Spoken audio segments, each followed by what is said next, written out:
It is 5 a.m. A soft hue blankets the lush green terrain. The morning chorus of birds heralds the beginning of something extraordinary.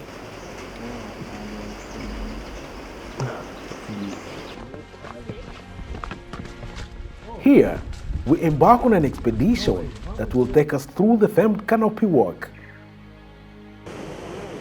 Thundering waterfalls, and the biodiversity that make Nyungwe Forest one of Africa's most extraordinary ecological wonders. Welcome to Nyungwe, a journey into the heart of Rwanda's national treasures, captured through our lenses.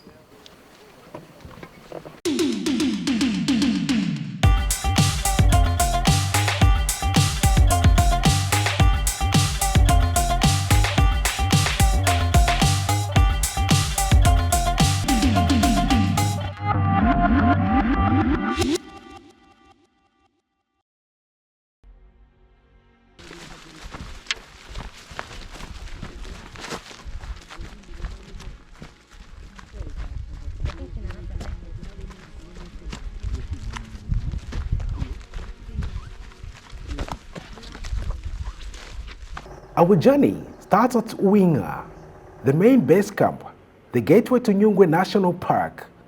This is where visitors secure permits, explore the visitor center, and prepare for their adventure into the forest. Most welcome in Nyungwe National Park. My name is Justin, and I'm going to be your guide for the canopy walkway. Nyungwe offers a variety of trails and activities, each with its own unique experience. We have a range of trails from 100 kilometers trails. There's a new trail running from the south of the park to the north of the park, and it gives you the experience of seeing the two watersheds that Nyungwe hosts. The watershed of Nile Basin and the watershed of Congo, the river Congo on the other side, on the western side, and Nile River on the eastern side. And there is a trail that runs from the south to the north. It's 100 kilometers. It's going to take up to 7 days, where you'll be walking, interacting with the nature, and sleeping at the campsites, and really be lost in the wilderness. And that's a new offer we are starting. We have those primate trekking, we have canopy walkway as well, and we have nature walk, we have waterfalls. In this forest, we have short hike, long hike, we have camping, we have 3 days hike in the forest where you can camp in the forest. They accommodate you, so it depends on the activity you want to do here. The journey begins on a rugged, slippery path that winds through the ancient forest. Ancient trees tower above, their branches draped in emerald moss, home to countless species for nowhere else on earth. So the park, I was saying, is really a gem for the country, looking at the biodiversity that it hosts. It's one of the mountain forests found in a very special, globally known hotspot for biodiversity. It's called Albertine Rift region. It comprises of all these high mountain ecosystems found in these mountains surrounding this rift kind of channel through the earth created by the tectonic movement. So, and it's occupied by the lakes. If you look at the map, you can see them aligned. Lake Kivu, Lake Tanganyika, Lake Edward. So they are surrounded by high mountains which are occupied by special forests with special biodiversity. And Nyungwe hosting, for instance, 13 of the 15 species of primates that the country has. A number of really plants, animals that you don't find anywhere else. And besides that, you know, Nyungwe is a water tower for the country.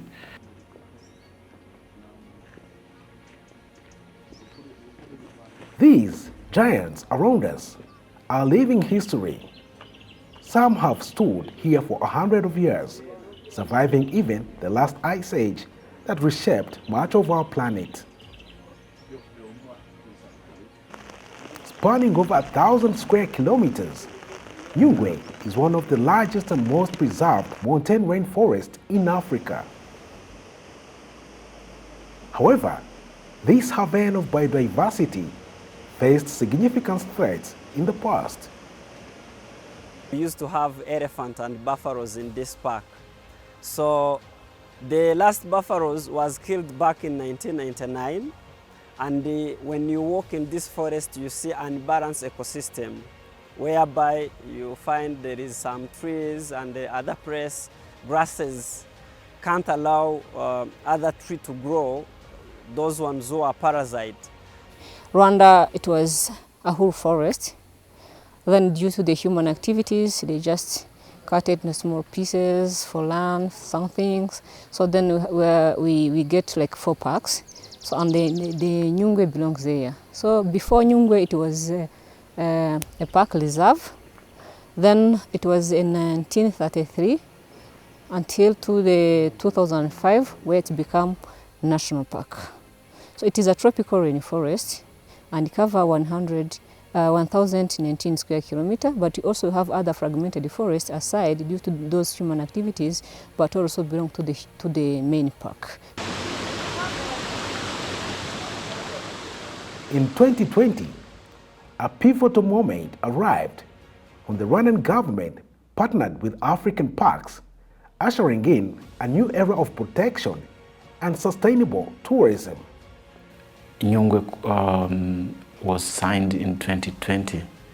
So it was after an experience of 10 years between African parks and the government of Rwanda. So this relationship and the fruits it has produced, the performance of the park, have really, I think, convinced both parties to undertake an agreement for the second park, which is Nyungwe.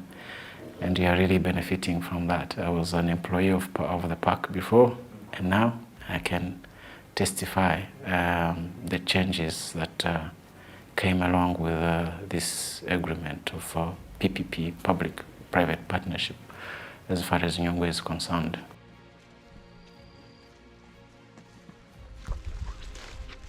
Deep within Nyungwe, along the Dambarare Trail, nature's power reveals itself at the magnificent Dambarare waterfall.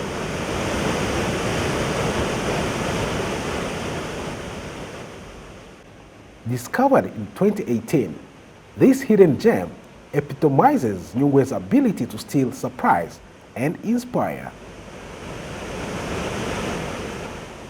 Actually, this waterfall was discovered in 2018 by the rangers. The rangers are the people who protect the park. They were doing the patrol about the security of the park, and then they hear the sound and they follow the sound, and they found this waterfall you are seeing now. So we are happy that they discovered this one. But Nyungwe's true majesty is perhaps best appreciated from above.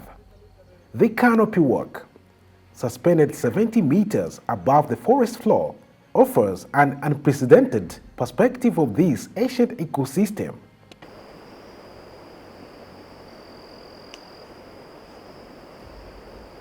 The canopy walkway, it was here since 2010. It was built by the Canadian company. It means it only have 14 years, still young. And about the canopy, it is a 3 suspension bridge, means 3 parts. So the second one is the one which is very long. So from the entrance up to the exit, it has 170 meters, while the height it's almost 80 meters. Yeah, and canopy we build here is for the tourism purpose. You know that there's some people, they want to watch those birds which are in the canopy of the tree, or even the monkeys. Sometimes they used to come and eat the fruits nearby the canopy. Surreal. Yeah, it's wonderful. So many hills, so many valleys, The canopy itself is really tall, so if you have a fear of heights, it could be a bit strange. But once you start, slowly you pick up and you just go with the flow. I loved it. I really loved it. You should mostly consider the view because, again, you're really high. So whatever you see from the ground and what you see from these points is so beautiful. So I think you should do it mainly for the views. Even if you're scared of heights, you have like these ropes that you can hold on to. The rope itself has been here for I think 14 years, so I think safety is guaranteed. You're not going to fall. So in case you're scared, just take that leap of faith and do it. By the time you're done, you would be so glad you did it. Yes, it can be very scary. The suspension bridge is very high above the trees, and it's scary and it can be very shaky, but very exciting at the same time. And so definitely worth doing. Less scary if you're the only person on the bridge at the time. But if someone is walking behind you, whoa! If you're a person afraid of heights, this is what you need to do. Because I am kind of on that borderline, but not so bad. But when I got on that canopy, I started shaking a little bit. And not, you know, to be honest, but once I got on it, looked down, looked around, focused straight ahead, I was fine. I was fine. And started going on the canopy walk, and it was just amazing. When you get in the middle, stop, just take a look at the nature, everything, listen to the sounds. It's just amazing. The Nyungwe Trail offers a 3-day trek through some of the park's most picturesque landscape.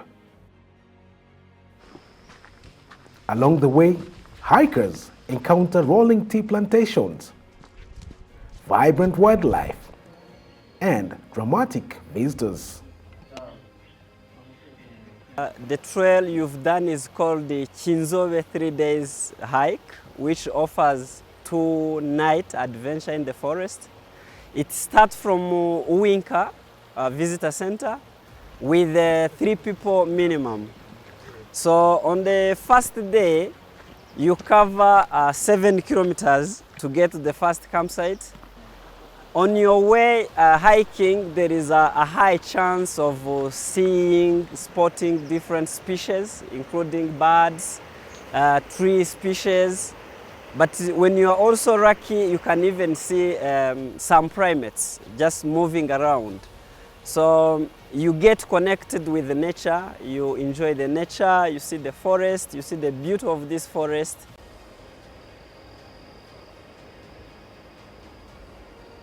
As the day fades into night, the forest transforms.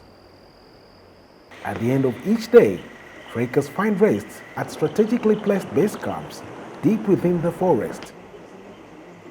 Here, they prepare for the next day's exploration, surrounded by the sounds of the wilderness.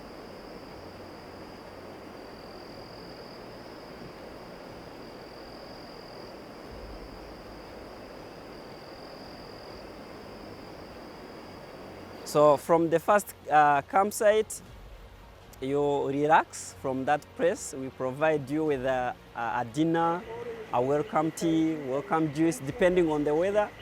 And then you get a hot shower. We provide hotel services. We are not hotel, but we do provide hotel services, including beddings, fresh food from community.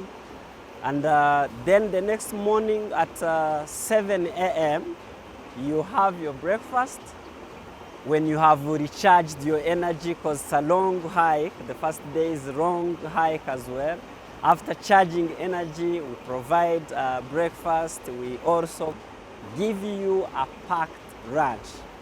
So in the second day of your hike, you get really enjoy Kamiranzovu swamp. One of the biggest swamp in Rwanda.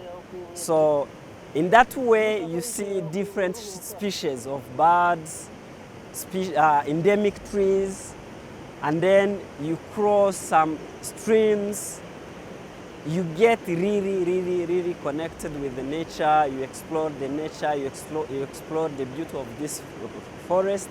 You also breathe the nice oxygen, the real one, the pure one. So it's a long one, which is about 11 kilometers to get to second campsite. Of course, to do that one, you have to be physically fit. You have to be a good hiker. It goes deep down. There are no many mountains to climb. Instead, when you are heading to the second campsite, you just slope down, still enjoying panoramic view of the Kamiranzovu swamp. Just walking around the river, you can see the sound, you can hear the sound of that river. You really get enjoyed and discover why this nice place has to be protected and has to be conserved.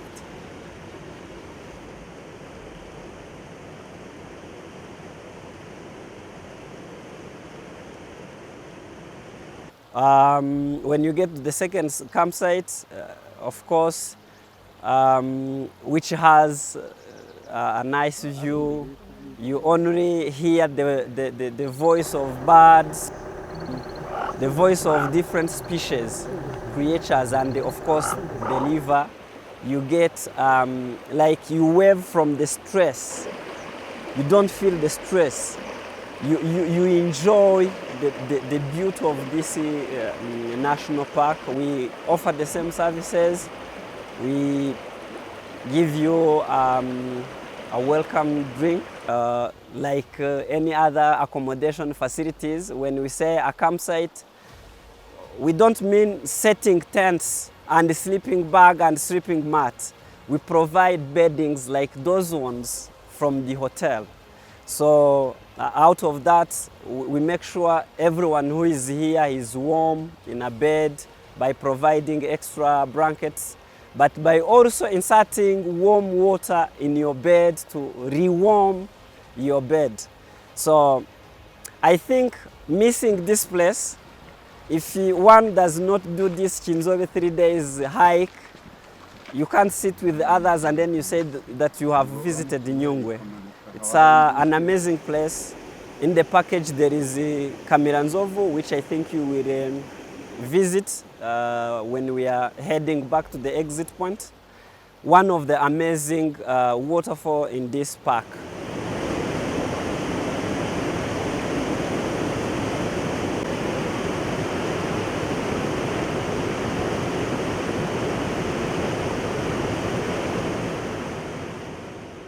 The Kamiranzovu waterfall along the Chinzobe Trail captivates visitors with its sheer beauty and serene presence, standing out as one of Nyungwe's most iconic attractions.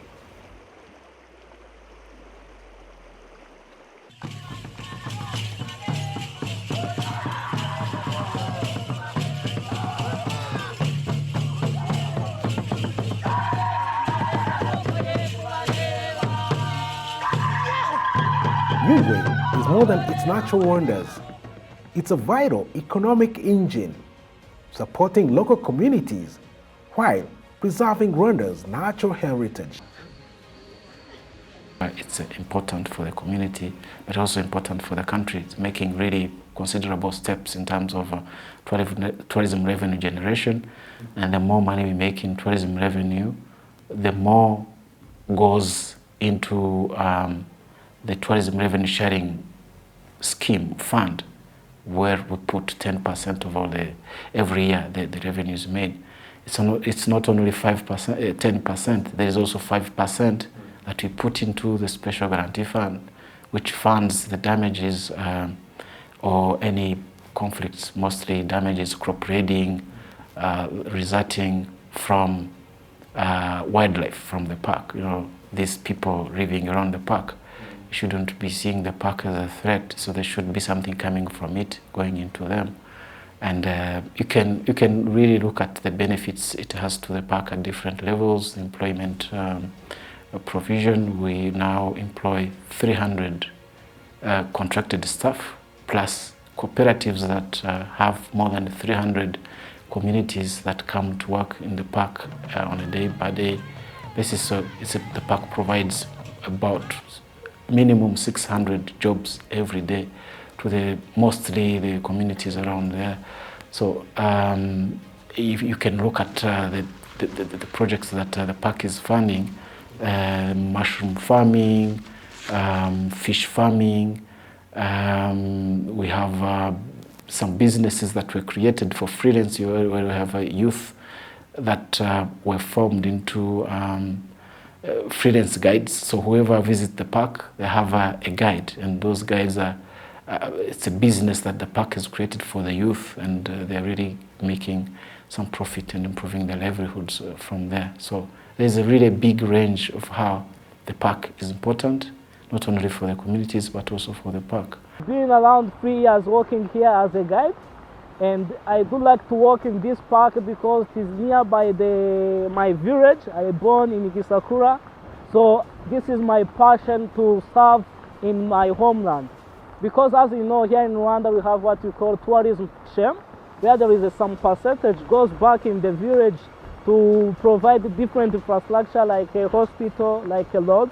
So me working in the tourism industry, so I am also one of the person who generated those income that help my village. Actually, we live around the national park, but commonly the communities went to the park to hunt the animals, to cut the trees, to look for honey, and so on, to waste the national park. But if the park help the communities, there is no longer to go to the park to look for something to eat. The members of cooperative were jobless, but today they have a job to grow mushroom. They are busy, and they are benefit from the different work, the activities. The park has been recognized as the best taxpayer in our district, and also among the 3 best in the Western Province, for 3 successive years. This is also due to how good we are doing the tourism, of course benefiting from the entire efforts that the government is putting in Visit Rwanda. And tourism, you know, is very sensitive to security, safety, and people really being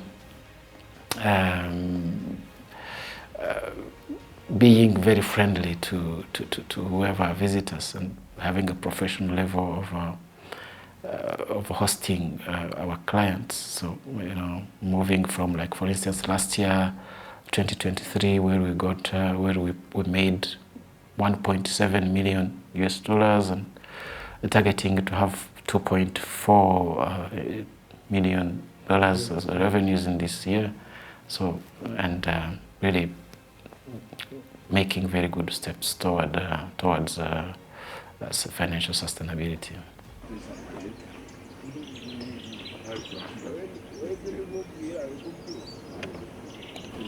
Nyungwe is more than a forest. It is a sanctuary for life, a symbol of Rwanda's commitment to its natural heritage.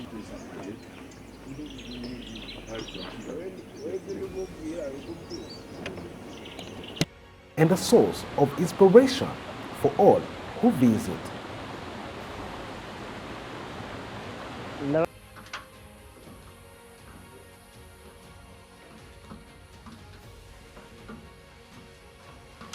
It's huge, so many trees, and I think this is the 2nd tropical forest I've been to. I've learned about, like, different plant species, the choking vines. I don't think I remember the names of others, but I think after this I would probably just go look it up more. It was interesting to learn these things. Also a bit about the animals and the fact that some elephants and buffaloes were here like a couple of years ago. It's so sad that they're extinct now because of poaching and all. And I just hope they'll be introduced back to the forest at some point in time, even if we'll not be here, because it would be a very beautiful home for wildlife. It's new to me. It's very beautiful. Where I'm from, we don't have trees or birds or monkeys. You know, around we've seen very many monkeys today. Just overall, it's just been fantastic.